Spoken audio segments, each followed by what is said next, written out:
Bonjour à tous. Aujourd'hui dans l'Info en Plus Climat, on s'est demandé comment il était possible de développer nos villes de manière plus intelligente et plus efficiente sur le plan énergétique grâce à la technologie. À la faculté de Grenoble, on s'intéresse à ce concept de Smart City.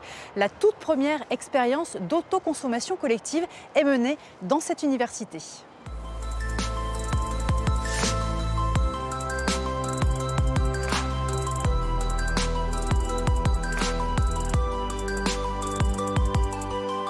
Quelle est votre définition de l'autoconsommation collective? Qu'est-ce que ça veut dire? C'est une nouvelle possibilité qui existe depuis 2017 en France où des collectifs peuvent se créer à l'échelle d'un quartier, investir ensemble dans des installations de production d'énergie, typiquement solaire, mais pas uniquement, et peuvent partager cette énergie en passant par le réseau public, ce qui était réglementairement impossible avant. C'est possible depuis 2017 et en fait ça rebat les cartes potentiellement de la distribution de la production énergétique et surtout ça permet une implication territoriale, locale des acteurs. Donc c'est aussi cette possible révolution que l'on étudie dans le programme Éco-César.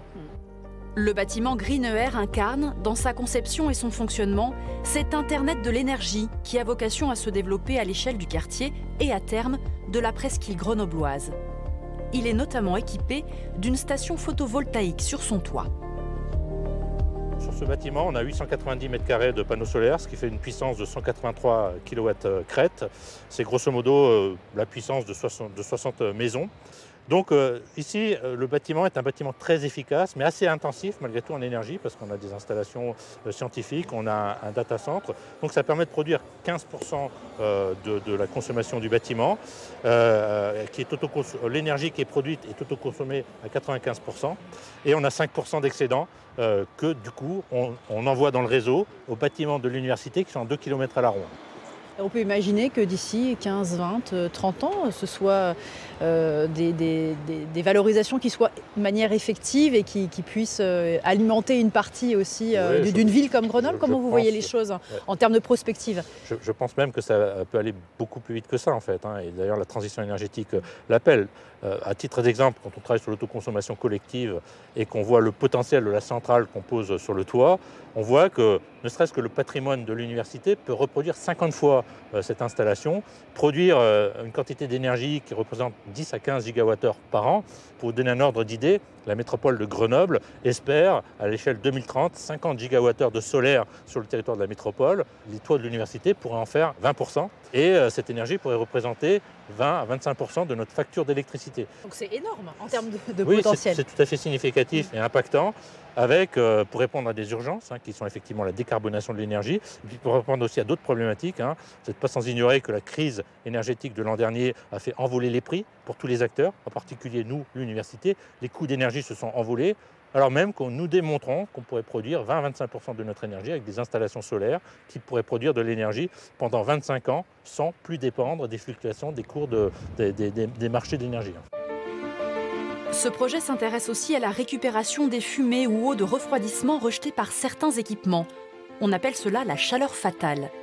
Celle émise par le Laboratoire national des champs magnétiques intenses est intégrée dans ce programme de recherche transversale.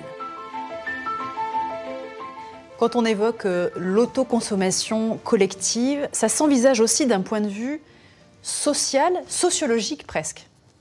Oui, tout à fait.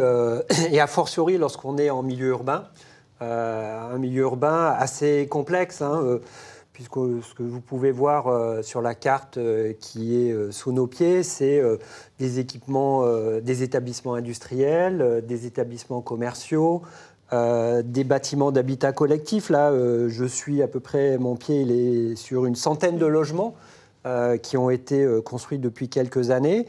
Et puis, des variétés morphologiques, puisqu'il y a derrière moi des maisons individuelles.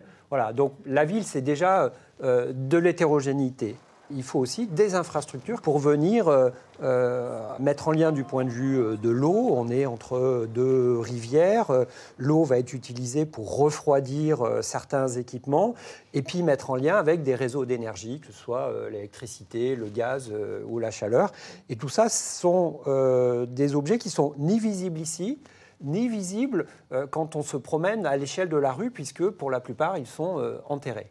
Les ambitions, c'est justement, par exemple, que la chaleur du LNCMI qui sort d'ici puisse être réutilisée pour aller chauffer les logements, les bâtiments qui sont voisins. Que aussi, il y ait un équilibrage ou une complémentarité entre la chaleur apportée par le réseau de chaleur et des dispositifs ou des pompes à chaleur dont l'énergie est apportée par le réseau électrique. Voilà, donc là, il y a un très grand nombre en fait, de possibilités. Il faut prendre en fait, cet espace-là, comme beaucoup d'autres espaces urbains, comme un champ des possibles qui est extrêmement vaste. Et la question, c'est celle des synergies énergétiques et du coup de la planification énergétique à l'échelle urbaine. Jusqu'ici, l'autoconsommation collective était plutôt réservée à des coopératives citoyennes ou des collectivités, comme dans cet immeuble d'une 60aine de logements sociaux quasi autonomes en énergie. Le modèle de gouvernance est aujourd'hui repensé. Il y a une aspiration citoyenne à reprendre en main son destin énergétique. Donc on est quand même dans un mouvement sociologiquement, on veut dire, d'appropriation de la question énergétique. Alors, et en accélération, peut-être. Et en accélération, alors aujourd'hui, on a pas loin de 500 000 maisons individuelles qui, en France, sont équipées de panneaux photovoltaïques et avec une croissance extrêmement forte d'une année sur l'autre. Donc on peut imaginer qu'à terme, d'ici une dizaine d'années, il y ait la moitié, voire les 2/3 des maisons individuelles qui soient en autoconsommation individuelle. À l'échelle d'une université, ce programme est une première. Mais avec la loi relative à l'accélération de la production d'énergie renouvelable, d'autres projets similaires se développent sur l'ensemble du territoire.